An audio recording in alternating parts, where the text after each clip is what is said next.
Paz do Senhor, tá meio atrasadinho aqui, a internet não tá ajudando muito, mas amém, glória a Deus.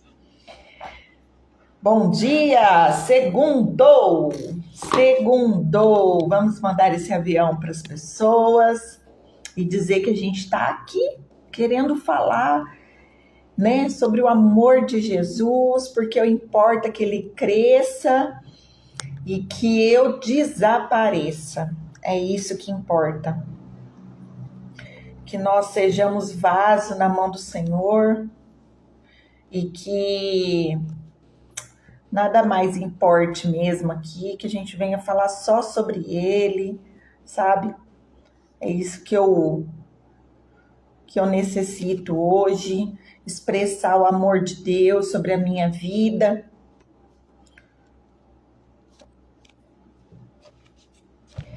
Expressar o amor de Deus sobre a nossa vida, sobre a sua misericórdia sobre a nossa vida. E é isso que importa. Importa que ele cresça e que a gente desapareça. Importa que o Senhor, né, seja o autor e consumador da nossa vida. Que ele venha nos renovar a nossa mente e que a nossa mente seja renovada por Cristo. Vamos orar? Vamos orar aqui.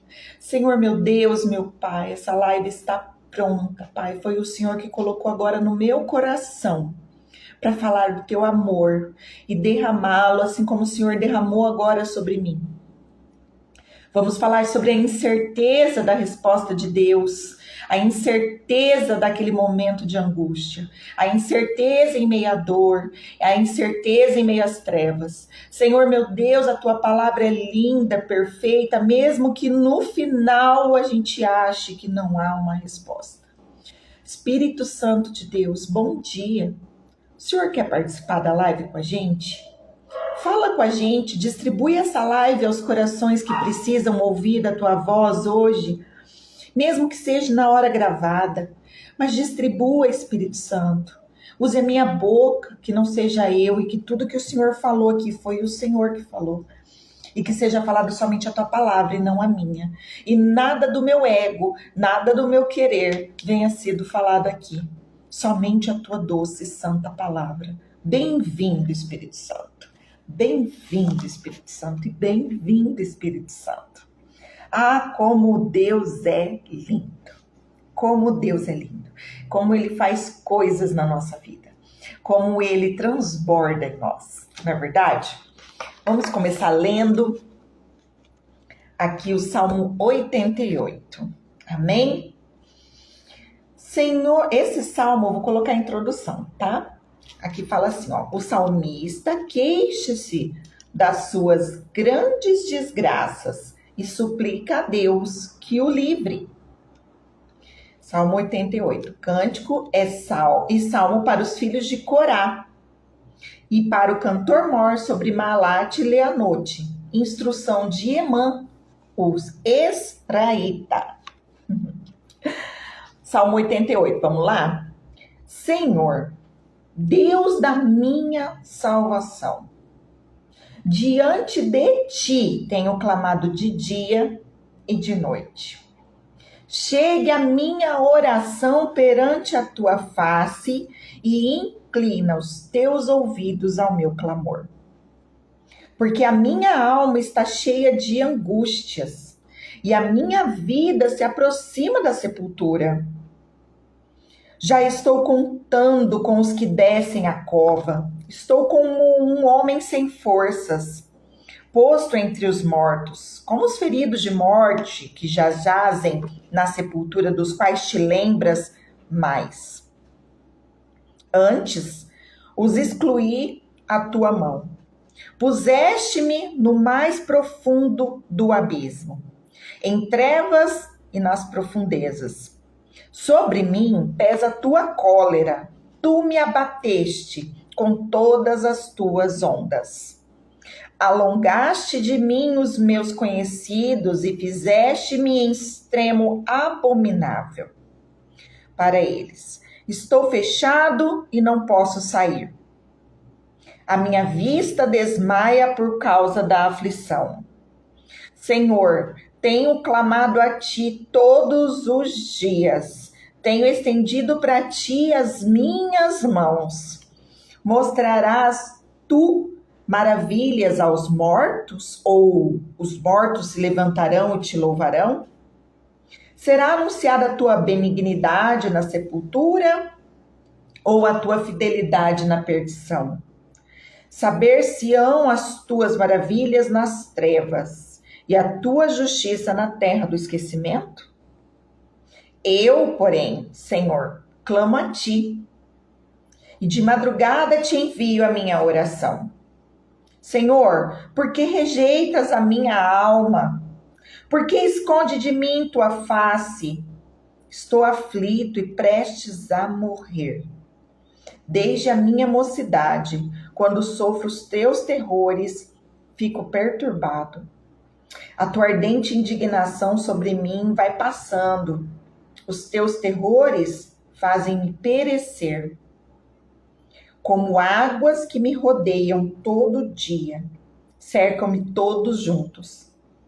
Afastaste para longe de mim amigos e companheiros. Os meus íntimos amigos agora são trevas. Glória a Deus. Aqui, Emã estava com lepra. E automaticamente a gente sabe que quem está com lepra fica totalmente isolado, fica totalmente excluso, né? E me fez lembrar muito de Jó. Jó passou pela mesma coisa, se sentindo totalmente esquecido, se sentindo totalmente isolado, se sentindo totalmente que a mão do Senhor estava pesando sobre ele, até porque a cultura da época era essa, que quem tinha lepra estava sendo corrigido pelo Senhor. E nem sempre. Aqui no caso de Emã, o que Deus trata no nosso coração é o seguinte, que Ele é maravilhoso mesmo na lepra. E Ele continua sendo Deus mesmo na lepra. E Ele é único mesmo com a lepra. E a lepra, gente, ela é algo exterior. Ela não é o teu interior. O teu interior continua o mesmo.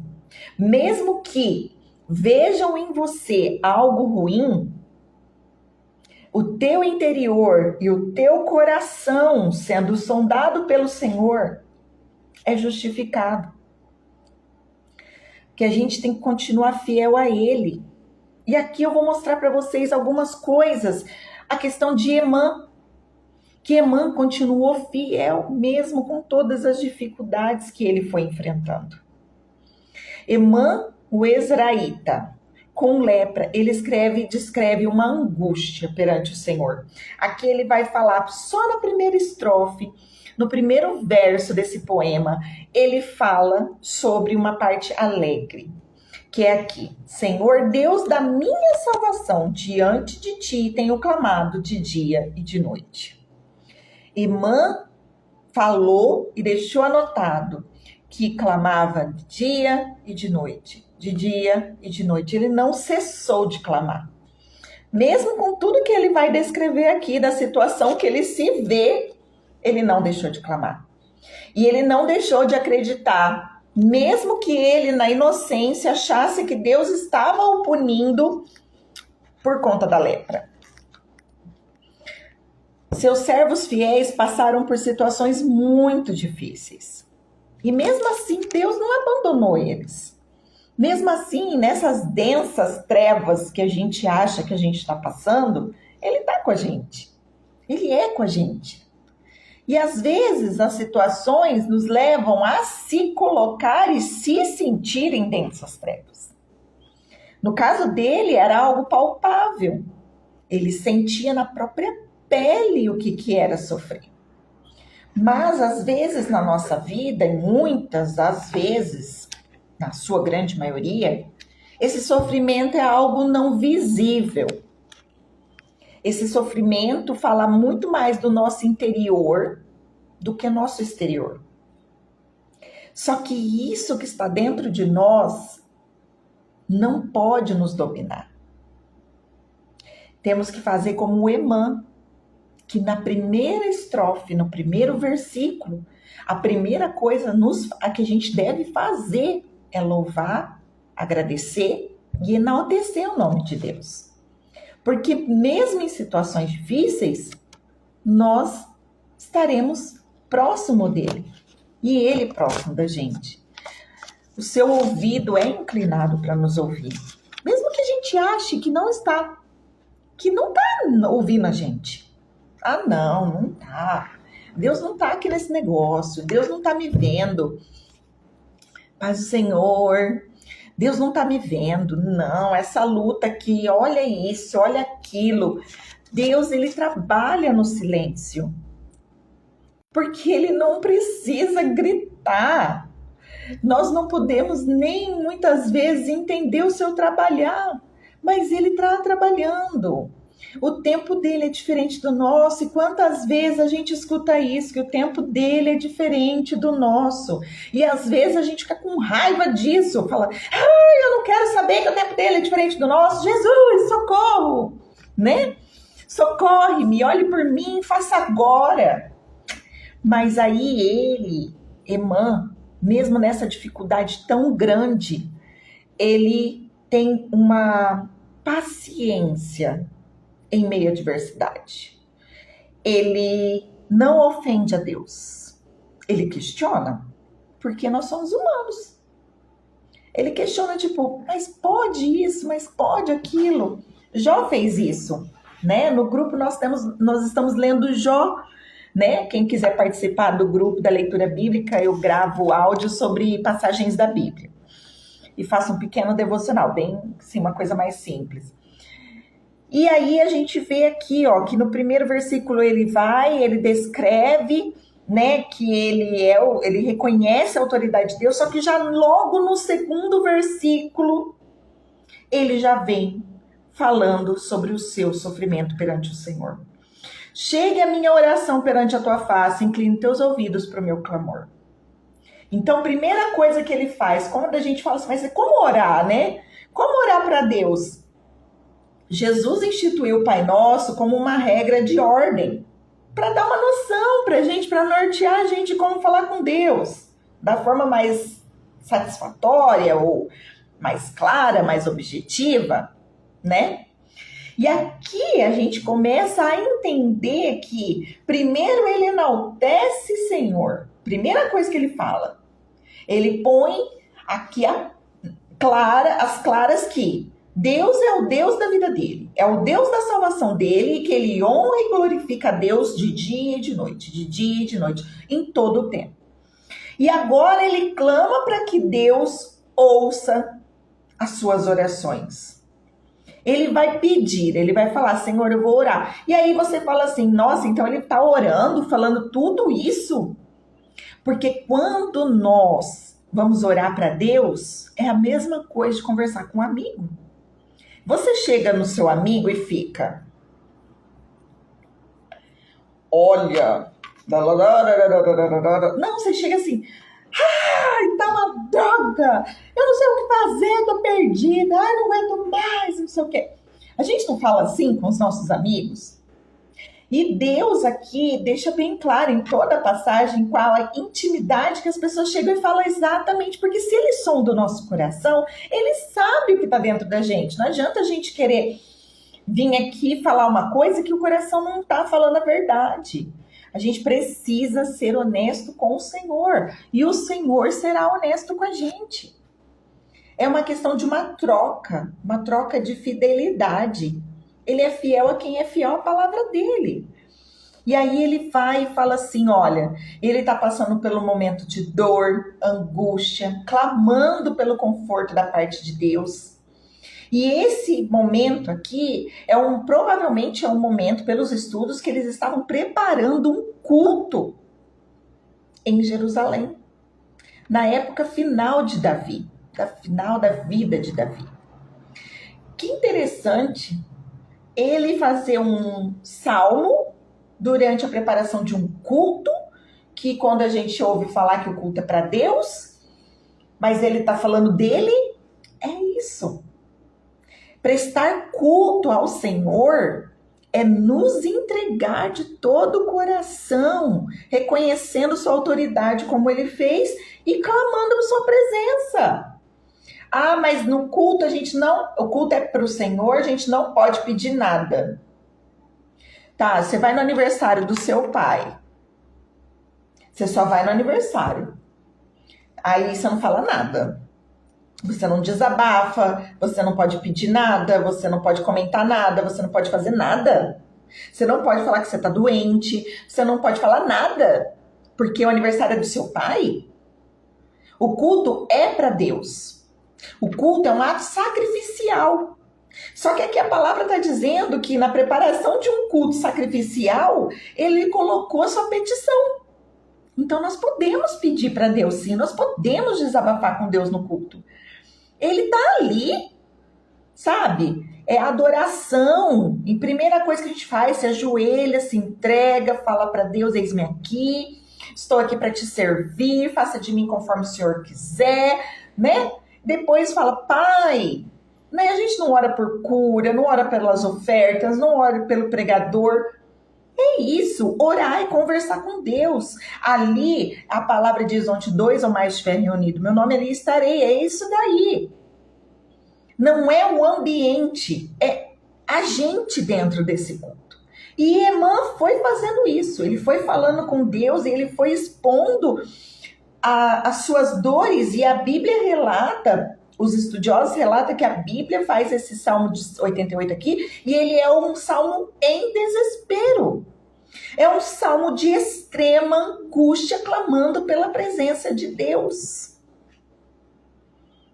Ele glorifica, ele fala que está ali, mas ele se derrama nos pés do Senhor. É um dos salmos mais tristes que tem, e ainda no final, gente, sem resposta. Meu Deus, um salmo sem resposta. Nós vemos que os salmos no final, né, aqui, por exemplo, no Salmo 89, logo em seguida, no último versículo, fala, bendito seja o Senhor para sempre, amém, amém. Existe toda uma gratificação ou uma resposta divina, e esse salmo termina com a palavra trevas. Quantas vezes nós estamos em trevas e a gente esquece que até isso é Deus que fez. Ele separou as trevas, que haja luz. Então, se estamos em trevas, como o Emã estava, e ele clama por quem? Pela misericórdia divina. Porque quando a misericórdia divina vir sobre nós, as densas trevas se vão dissipar. É sobre isso. Começa com clamor e termina em trevas. Emã não conseguiu terminar esse salmo, ou não trouxe um outro salmo de resposta, de conclusão desse. Pode-se dizer que, então, não houve resposta, não houve solução. Não é sobre isso. É sobre o que Deus é. Ele é maravilhoso. E ele continuou buscando firme essa ajuda. Falando, clamando. Aqui fala no versículo 9, ó. A minha vista desmaia por conta de tanta aflição. Senhor, tenho clamado a ti todo dia. Tenho estendido as minhas mãos. Quer dizer, estou lá no meio da aflição, mas eu estou clamando. Eu estou levantando as minhas mãos, eu estou falando com o Senhor. Não é porque isso está acontecendo que eu vou deixar de clamar ao Senhor. Não é porque isso está acontecendo que eu vou deixar de estar na presença do Senhor. Pode ser densas trevas, elas podem vir como ondas, que ele fala aqui que essa dor, essa ira que ele acha, né, por conta da situação da época, contra ele. Mas ele está firme no Senhor. Mesmo ele achando que Deus está o punindo. Mas ele clama a ele, clama ele e clama a ele. E ele não para de clamar. Ele não desiste de clamar. E ele vai buscar consolo na única verdade e no único verdadeiro, que é Deus. E ele fala assim no versículo 1. Deus da minha vida, Deus da minha salvação. Aí depois ele fala, me ouve, eu clamo a ti, inclina teus ouvidos. E aí logo em seguida ele vem com todo esse sentimento da sua alma. Eu descrevi aqui algumas coisas que nós passamos e que Emã demonstrou através desse salmo. Olha, ele clamando a Deus durante angústia, perto da morte, sem força, quase morto, em um abismo, em trevas, isolado, rejeitado, incapaz de se salvar. E aí nós muitas vezes esquecemos de clamar. É nessas horas que devemos clamar. Ele sentiu que Deus esqueceu dele, mas ele queria se fazer lembrado. Deus, eu estou aqui, eu ergo as minhas mãos para ti. Olha para mim, inclina teus ouvidos. Inclina teus ouvidos para me ouvir. Vem me ouvir, Deus, da minha vida. Eu estou aqui, ó, não me faça ser esquecido. Ouve o meu clamor durante a angústia. Mesmo ele sentindo tudo isso, ele não deixou de ser fiel a Deus. Ele clamava por misericórdia, ele clamava por misericórdia. Ele sentia o peso da mão de Deus. Ele sentia como se ondas fortes o assolassem. Ele não tinha nenhum conhecido por perto, ele estava excluso, ele estava solitário. Ele era conhecido como abominável pelos que conheciam e passavam por ele. E ele não via nada além de dor, desmaiava às vistas dele. Desmaiava às vistas dele. Só que ele fala, clama a ti todos os dias com mão levantada em adoração. Não deixo um dia de falar com Deus. Não deixo um dia de falar com o Senhor.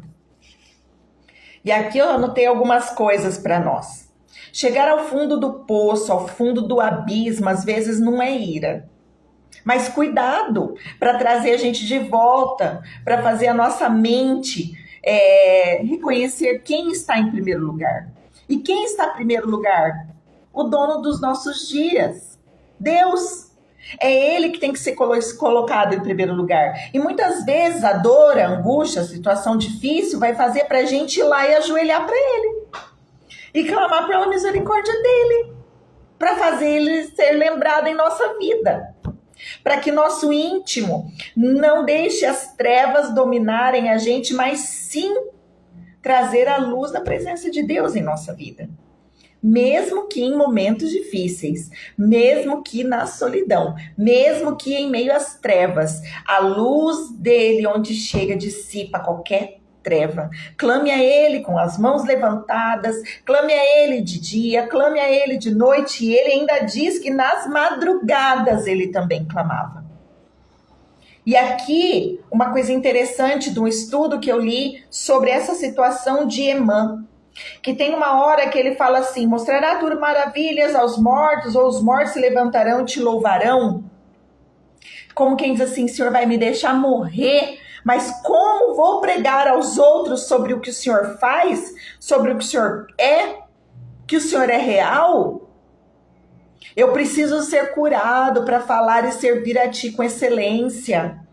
E esse pode ser o nosso clamor para alguém ou para nós, consagrando essa pessoa a Deus. Senhor, essa pessoa, né? Pessoa assim, filhos, por exemplo, marido, meus filhos, Senhor, tá passando por isso, mas eu consagro a Maria Eduarda a Ti, eu consagro o Mateus, eu consagro a Jéssica, eu consagro o Samuel, eu consagro o Gabriel, meu filho mais velho, eu consagro eles a Ti, Senhor. Podem estar passando por densas trevas, mas eles estão nas Tuas mãos, sabe? E esse é o verdadeiro convertido, que ele está passando por dor, por sofrimento, mas ele não deixa de clamar, ele reconhece que a misericórdia é preciso sobre ele todos os dias de sua vida, e ele ainda quer falar do amor de Cristo. Ele quer mostrar que Deus faz, Deus cura, Deus é onipotente, onisciente, onipresente, e que ele é capaz de transformar qualquer situação. Essa é uma lição. Só que no final não tem resposta. Não tem resposta. Fica aquele silêncio. E o silêncio silêncio de Deus, o que que é? Lembra da mulher cananeia que Jesus fica em silêncio? Era o trabalhar de Deus sobre a vida dela. Aquele silêncio era o trabalhar de Deus sobre a vida dela. O processo dela levantar, reconhecer, buscar, caminhar até chegar em Jesus e receber sua bênção. Esse processo que ela passou no silêncio de Jesus foi um processo de cura, de santificação, de reconhecimento. Pode perceber que quando está um silêncio, a gente se incomoda. C.S. Lewis fala assim, que Satanás, ele se estressa com o silêncio. E se nós estamos em Cristo Jesus, nós não podemos nos irar com o silêncio de Deus. Nós devemos continuar como uma mulher cananeia, insistindo mesmo em silêncio. Enquanto houver voz, enquanto houver joelho, enquanto houver mãos levantadas, enquanto houver clamor, de dia, de noite, na madrugada, haverá um Deus que estará voltado e inclinado os seus ouvidos para ele. Aqui ele não diz que Deus não ouve o clamor dele. Ele pede para que ele ouça o clamor dele. E Deus, ele é onisciente, gente. Ele estava lá. Ele não lança ninguém fora, estava clamando por ele. Você acha mesmo que Deus ia virar as costas? Mas o silêncio de Deus muitas vezes é um trabalhar que não compreendemos. E no silêncio, Deus fala. Ele fala. E ele fala. E que nós estejamos sensíveis a esse falar dele, que nossos ouvidos... Porque às vezes o silêncio não é silêncio. É que nossos ouvidos estão tampados. A gente não quer ouvir correção. A gente não quer ouvir para a gente reconhecer certas coisas. A gente não quer ouvir que a gente tem que se rebaixar. A gente não quer ouvir que a gente tem que silenciar. A gente não quer ouvir que tem que pedir e clamar. Que tem que esperar. Imediatismo. Deus é como se fosse um elevador, sobe, desce, sobe, desce, sobe, desce. Então eu subo, ele desce, eu subo, ele desce, eu subo, ele desce. Não é assim. Não é assim. E aqui a gente tem duas lições, muitas lições, mas duas que chamam muito a nossa atenção. Quem confia em Deus, mesmo nas piores dores e momentos, deve continuar fiel a Ele. Mesmo que os nossos olhos não vejam, mesmo que os nossos ouvidos não escutem, mesmo que o nosso coração não sinta, devemos continuar fiel durante a tormenta, durante as trevas, durante as ondas que nos abatem. Devemos continuar fiel a Ele. 2. Momentos difíceis não devem nos separar ou afastar de Deus. Mas sim aproximar. Olha o solzinho vindo, estava escuro, né? Nos aproximar, buscar mais intimidade, intensidade, presença, mesmo que pareça que não há resposta, mesmo que pareça que há silêncio, mesmo que fique como uma live como hoje, só o silêncio, porque Deus trabalha em todos os momentos. Às vezes a gente quer o seu derramar em meio à alegria, festividade, mas o seu derramar é no silêncio também, como hoje. O seu derramar é sobre essa paz que excede todo entendimento. É sobre quando dói e a gente replica com amor. O silêncio, muitas vezes, é só para a gente descansar, para esvaziar a mente, para tirar do foco, para inclinar nossa cabeça assim e falar: Senhor, acaricia meus cabelos agora, minha cabeça, como um pai faz com uma criança quando cai. É o silêncio, esse silêncio que nós estamos sentindo agora. Às vezes uma live movimentada, cheia de vozes altas, choro, é gostoso. Mas a unção de Deus, ela é sobre o silêncio também. Porque Ele é Deus em todos os momentos. E Deus falou uma coisa aqui para mim. Mesmo que não há cura, não há conforto, não há alegria, Deus trabalha de forma divina. Somos humanos, pensamos como humano. Então, jamais haverá compreensão real do seu trabalhar. Cabe a nós, como Emã, buscar todos os dias com braços levantados, adorando até que nossa resposta venha. É sobre isso daqui. O trabalhar de Deus é divino e nós somos humanos. Nunca compreenderemos o seu trabalhar. Nunca entenderemos a forma de trabalhar, porque nós somos humanos. Deus tem sua forma e na sua multiforma, não é uma forma, Ele é multiforme, Ele trabalha. E muita coisa acontece durante o silêncio. Ah, mas eu quero que aconteça com tal situação. Primeira coisa que você faz para ser tratado pelo Senhor e para conseguir que o seu ouvido incline para você é o que o Senhor quer tratar em mim. O que o Senhor quer falar para mim. O que eu posso aprender. Na onde eu posso melhorar. O que eu vejo que eu não devo fazer, que eu posso tomar como lição. Deixe o silêncio de Deus. Deus não fica à toa, gente. Ele trabalha 24 horas por dia, ele não dorme. Ele está trabalhando.